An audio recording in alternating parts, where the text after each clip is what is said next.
командиры Ахмет Байтурсынлы 1872 жылы 5 кыркүйекте қазіргі Костанай облысы Жангелді ауданы Сарытубек ауылында дүниеге келген. Ахмет Байтурсынлы ең ауылы ауыл мектебінен сауатын ашып, Торғайдағы 2 сыныптық орыс-казақ училищесінде білім алады. Оны бітіргеннен кейін Орынбордағы 4 жылдық мұғалімдер мектебін бітіреді. 1895 жылы Ахметтің оқытушылық қызметі басталады. 1909 жылыға дейін ол Ақтөбе, Қостанай мен Қарқаралы уездеріндегі орыс-казақ мектептерінде сабақ береді. Шығармашылық жұмысын өлең жазудан бастайды. Поэзиялық туындылары арқылы ол халықты оқуға, білім, ғылымға шақырды. 1909 жылы 40 мысал атты алғашқы еңбегі Санкт-Петербургте жарық көреді. Онда патшалық Ресей отаршылдарының зорлық-зомбылығын тұспалдап жеткізген. 1911 жылы жарық көрген Маса атты екінші кітабында қалың ұйқыда жатқан қараңғы елді оятқап білімге шақырды. Сонымен қоса орыс ақындарының шығармашыларын қазақ тілінде аударған. Ұстазы ғұлама ғалым Ахмет Байтұрсынұлының тіл біліміне қатысты ең көп айналысқан, ең көп жазған еңбектері жазу мәселесіне, әліпбиге қатысты, емлеге қатысты еңбектері.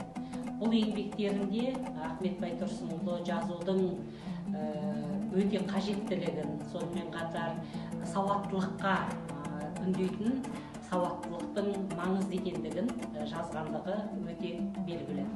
Ахмет Байтұрсынұлы 1912 жылдан бастап қазақ балаларының сауаттылығына назар аударып, қазақ балаларының білім алуына, оқуға құштарлығын ояту мақсатында араб жазуы негізінде жаңа өзіндік әліпби жазғандығы белгілі.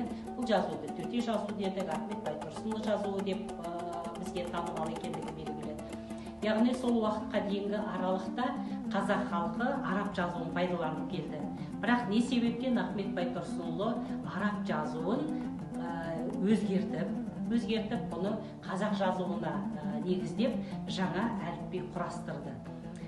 Біріншіден айтатын болсақ, араб жазуының араб әліпбидегі, яғни диакритикалық таңбаларды көп болуы, дауысты дыбыстардың аздығы, ол қазақ тіліндегі дауыстыларға сәйкес келмеуі, немесе оның емле ережелеріне қатысты, яғни айтылуы жазылуындағы мәселелерінің қиындығы үйренуге қиындық туғызды. Сол себептен Ахмет Байтұрсынұлы осы араб жазуы негізінде өте түсінікті, ұғынықты, ықшам түрде әліпби жасады. Бұл әліпбиде 9 дауысты дыбыс, 19 дауыссыз дыбыс, яғни қазақ тілінің 28 дыбысы нақты түрде көрініп тұрды.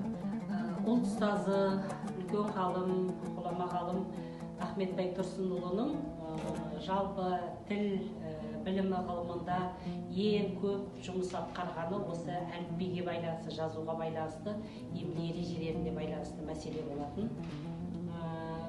Өздеріңізге мәлім Ахмет Байтұрсынұлы тек қана тіл біліміне немесе әдебиеттануға ғана емес, сонымен қатар публицист ретінде, аудармашы ретінде, тіпті тарихшы ретінде, заңгер ретінде де бүгінгі күні жазылған еңбектері мәлім болып отыр.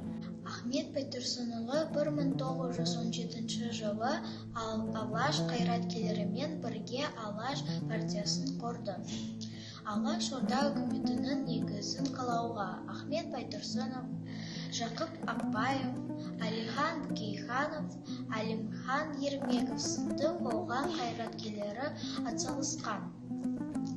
Алаш партиясының негізгі мақсаты жер мәселесіне болған.